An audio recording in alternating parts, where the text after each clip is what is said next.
What is going on, my fellow NPL fans and those alike? I am the Legendary Seabass, one of your analysts for the NPL, and today I'm bringing you all yet another interview with Nate C. Squared, coach of the Litchfield Larvitars. What's going on, guys? Alright, so like I said before, I'm just going to give you 11 questions and then the lightning round, and we are good to go. Alright. Alright, so let's just start off with a few simple questions. Question 1. What is your name? How old are you? And when did you start playing Pokemon? My name is Nate. I started playing Pokemon since I was 6 or 5. I started playing the original Red and Blue before I actually started playing anything else, and I'm 19 years old.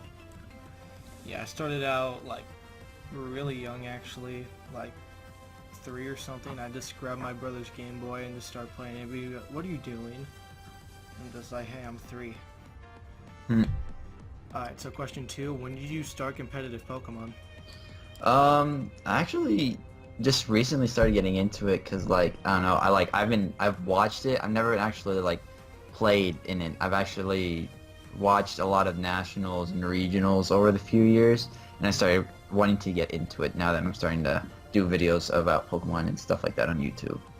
Yeah, that's how I felt when I first started watching it back in a year after X and Y came out. I finally got the game, and then I started seeing for instance, the first one I actually saw was Munching Orange. He had a battle with Shady Penguin, and that's how I began starting watching Wi-Fi battles because Shady was doing it. I'm like, hey, this is really cool. I want to try doing this, and this is how I began, and it's been amazing. Yeah, I started out watching Shofu at first, and he's a pretty good battler. I haven't actually gotten really into Shofu. I've seen his videos with Pokeaim and that, but yeah, that's just me. Yeah. Alright, so question 3. What is your favorite Smogon tier to play? My favorite Smogon tier to play would have to be either OU or UU. I don't know, it's just there's a lot better Pokemon to choose from in OU, but I don't know, UU is just more of a balance out, because obviously there's OU Pokemon that obviously overpower others, but in UU it feels like it's more of a balanced tier. Yeah, when it comes to OU, there was the first tier I started playing on, but looking at it now, looking at it, it's kind of getting a bit more stale now, because I've been seeing the exact same teams recently. You'll always see a Landorus, a Heatran, Clefable.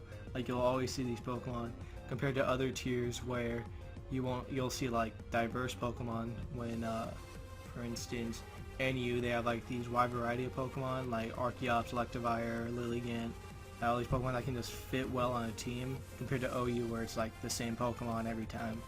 Yeah. Alright, so question 4. What is your favorite playstyle?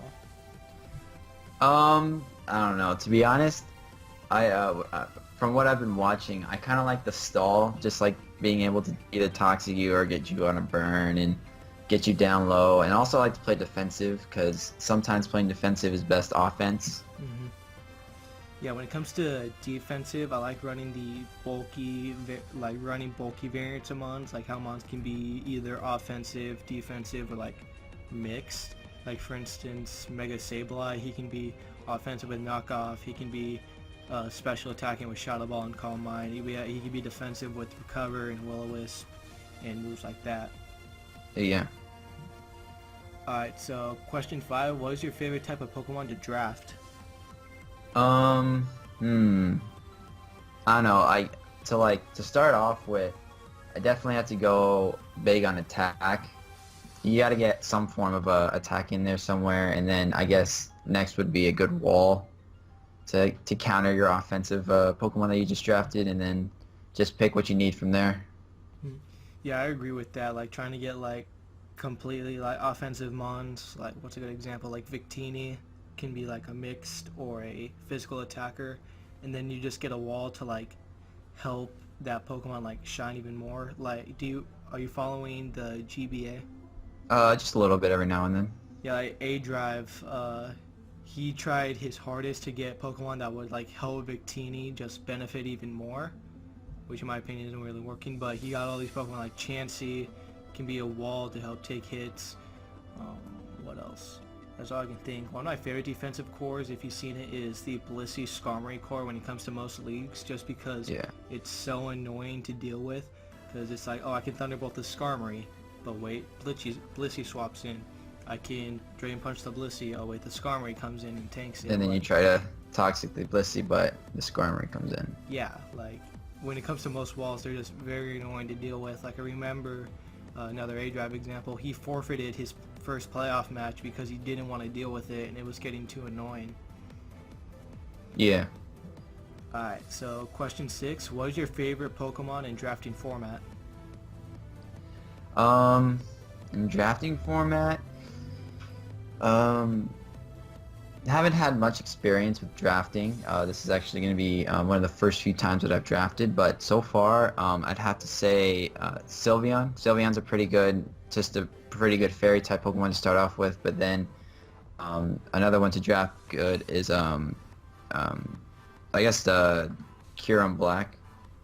Yeah, I agree with both of those, because especially if you manage to get both of them, because they can both have like good synergy with each other, or yeah, it can work out, because like Sylveon's this bulky special attacking monster, and Kyurem Black can be like either defensive or offensive with And very, very powerful offensive mon. yeah. Alright, so question 7, what is your favorite generation? Favorite generation, I'd have to say 4th gen.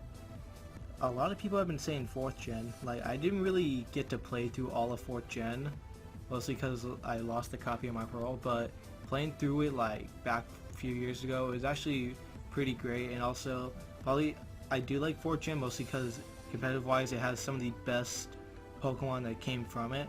Like examples like Lucario, Weavile, Electivire, like Pokemon like that. Yeah. Alright, so question 8, if you can change one thing about Pokemon, what would it be? Well, I mean, a few years ago it would have been character customization, but now that we have that, it's actually one of the probably like the better things that you're able to do in the Pokemon world is be able to customize your own character like you did in X and Y. Mm-hmm. And now I kind of think being able to like, I don't know, just like that's like character customization was pretty big for me, and that's about it. Also, when it comes to Sun and Moon, where they're upping it even more, like they're adding more skin color varieties, and I'm not sure, I haven't really seen any like different like outfits you can have. All I've seen is like, yeah, all I've seen is the skin coloring so far, and that's it. But I'm hoping that they do a lot more when it comes to Sun and Moon. I think in one of the trailers, they when they did the battle royale, they showed different shirts and different shorts for the guys, and then different hats for the girls, and different outfits for the girls. So that was another form of character customization there. Also, speaking of their free-for-all thing, like, it's pretty cool on how they're doing it, but I don't like the way you win. Yeah, you win by seeing how many Pokemon you've defeated, and seeing if you just knock out the one person's 6 Pokemon in a row, it's just over. I don't know, that kind of seems to defeat the purpose of a free-for-all to see who's the last one standing, but I mean, it's just happens. Yeah, also when it comes to it, like, I get what they're trying to do, because apparently they're doing it to where only one person gets knocked out is because they don't want like one person just sitting out the entire time and let the other 3 duke it out for to see who wins. Yeah. Alright, so question 9, realistically, how well do you think you'll do in the NPL? Considering that I haven't competed against these guys yet, I'm gonna be I'm one of the newcomers on the league this year. I think I'll do decent. I won't like surpass like anybody. Like I don't think I'll be able to. I'll put up a mean fight, but I won't be able to finish strong. I think I'll go about neutral is what I'm thinking and predicting.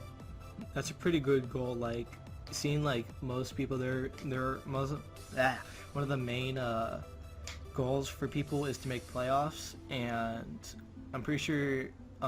I know in other leagues you just need like a neutral record to make it, at least to be the wild card for the playoffs. So you have a chance at that.